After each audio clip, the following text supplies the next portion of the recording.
আজকে মহালয়া, আর মহালয়া মানেই হলো দুর্গাপূজা। এই তো হাতে গোনা আর কয়েকটা দিন, তারপরেই তো দুর্গাপূজা। বাকি আনন্দ।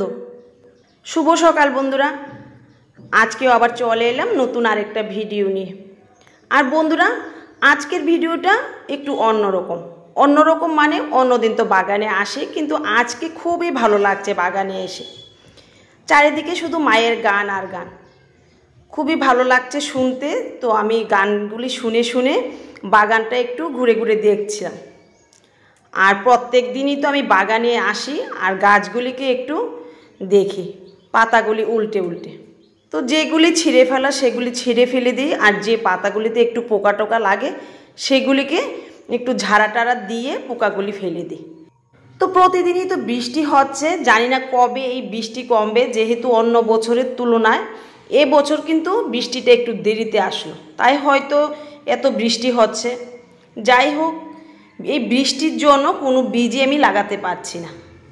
যা কিছুই লাগাই হয়তো পচে যায়, হয়তো বা বীজগুলি ফুটতেই চায় না।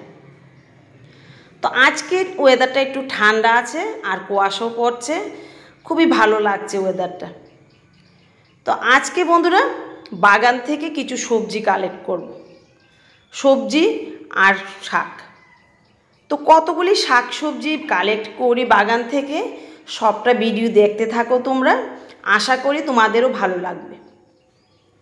আর এখন যখন একটু ঠান্ডা ওয়েদার আসলো, তো ভাবছি বাজারে গিয়ে কিছু বীজ আনবো, বীজ এনে একটু একটু করে শীতের সবজি লাগানো শুরু করব।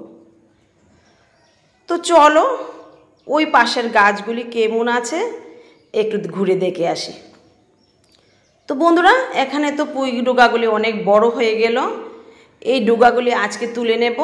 আর ঢেঁড়সও হয়েছে প্রচুর পরিমাণে, তো এগুলিকেও আজকে তুলে নেব। দেখো ঢেঁড়স গাছের পাতাগুলিতেও প্রচুর পরিমাণে মিলিবাগ লেগে গেছে, তো এগুলিকে ফেলে দিলাম আর নিচের পাতাগুলি ছিঁড়ে গাছের গোড়াতেই রেখে দিলাম, যাতে এগুলি পচে আবার গাছের খাবার তৈরি করে। তো চলো বন্ধুরা দেখি কি কি সবজি আজকে কালেক্ট করতে পারি। আর এখনও রোদ উঠেনি, রোদ ওঠার আগে সবজিগুলি কালেক্ট করে নিই। দেখো পুঁই গাছগুলি খুবই দারুণ হয়েছে, চারিদিকেই এর ব্রাঞ্চ ছাড়তে শুরু করেছে। তো আজকে কিছু পুঁই ডুগো নিয়ে নেব। আর দেখো অনেক লম্বা লম্বা হয়েছে পুঁই ডুগাগুলি, আর এগুলি তুলতে কী যে ভালো লাগছে তোমাদের আমি বলে বোঝাতে পারবো না। আর কালারটা দেখো, জাস্ট অসাধারণ লাগছে, খুবই সুন্দর কালারটা পাতাগুলির, যেহেতু অর্গানিক সেহেতু দেখতেও খুবই সুন্দর লাগছে। দেখো অনেকগুলি ডুগাই আজকে তুলে নিলাম। তো এখানে হয়ে গেল পুঁই ডুগা, চলো তারপর কি তুলি দেখি। তো বন্ধুরা, আমি তো বললাম যে আমার নিচের বাগানে প্রচুর পরিমাণ ঢেঁড়স হয়, তোমরা তো দেখতেই পাও আমার ভিডিওগুলিতে। তারপরও কিন্তু ছাদ বাগানের ঢেঁড়সগুলি তুলতে খুবই ভালো লাগে। তো এখানে হয়ে গেল 3টা ঢেঁড়স, আর ওই দিকে দেখি কয়টা ঢেঁড়স পাওয়া যায়। আর দেখো ঢেঁড়স গাছগুলি তেমন কিন্তু খারাপ হয়নি, শুধু আগাছা দিয়ে আমি এগুলি লাগিয়েছি, তোমরা তো দেখতেই পেলে। আর এর মধ্যে যদি আমি কিচেন ওয়েস্ট দিতাম তাহলে কিন্তু এর গ্রোথ আরও ভালো হতো, অনেক বড় বড় হয়ে যেত। তো দেখো এখানেও কতগুলি ঢেঁড়স পেয়ে গেলাম। এবার চলো কিছু মূলা তুলে নিই। আর দেখো মূলাগুলি তেমন বড় হয়নি, তারপরও কিন্তু খারাপ হয়নি। তো এখানে দেখো কয়েকটা মূলা আছে, এগুলিকেও আজকে তুলে নেব। জাস্ট কালারটা দেখো অসাধারণ, এর মধ্যে আবার শিশির বিন্দু পড়ে রয়েছে, খুবই ভালো লাগছে। আর মূলাগুলি তোলার সময় যে একটা কচকচ শব্দ হচ্ছিল, মনে হচ্ছিল যে কাঁচাই খেয়ে নিই, খুবই ভালো লাগছিল। এই আনন্দটা মুখে প্রকাশ করার মতো ভাষা আমার কাছে নেই। তো দেখো কতগুলি মূলা শাকও হয়ে গেল। তো এবার হয়ে গেল মূলা শাক, আর এগুলিকে ধুয়ে আনলাম। তো চলো আর কি পাই।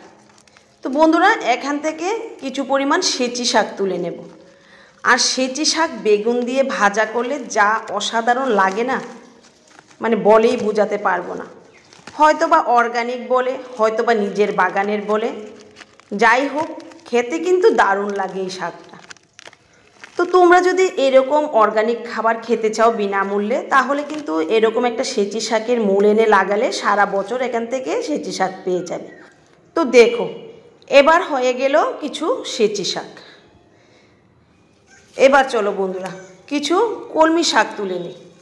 আর ভাবছি এই বক্সটা খালি করে আবার নতুন কিছু শীতের সবজি লাগাবো, যেহেতু নিচের বাগানে প্রচুর পরিমাণে কলমি শাক আছে।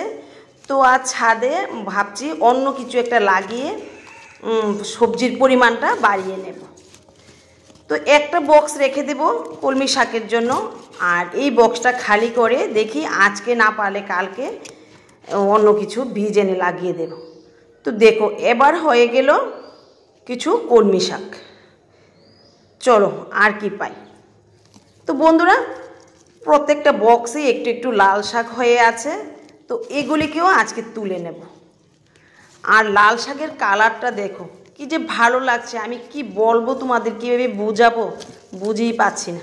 দেখো খুবই দারুণ লাগছে কালারটা, আর এগুলি তুলতে যে কি আনন্দ লাগছে মানে কি বলবো। দেখো এবার হয়ে গেল লাল শাক। তো বন্ধুরা এগুলি হলো টক শাক, তোমাদের তো আগের ভিডিওতে দেখিয়েছি যে এগুলি খেতে কিন্তু দারুণ একটু টক টক লাগে। যদিও আমার ঘরে কেউই খেতে চায় না, যাই হোক অন্য শাকের সাথে লুকিয়ে দিয়ে দেব, বুঝতেই পারবে না। আর এগুলি কিন্তু ব্রাহ্মী প্রজাতির। তো এবার হয়ে গেল কতগুলি টক শাক। তো এবার দেখো কতগুলি শাক সবজি পেয়ে গেলাম।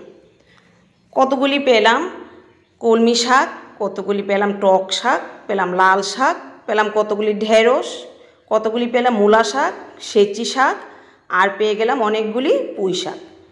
তো বন্ধুরা এক তো হলো মহালয়ার সকাল, এমনিতে আনন্দ লাগছে, তারপর আবার এতগুলি শাক সবজি তুলে মনটাই ভরে গেল।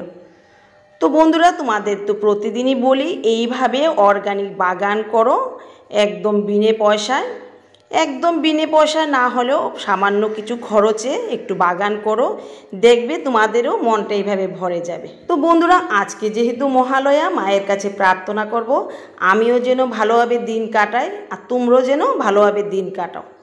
ঠিক আছে, আজকে এখানেই রাখছি, দেখা হবে আগামী দিন।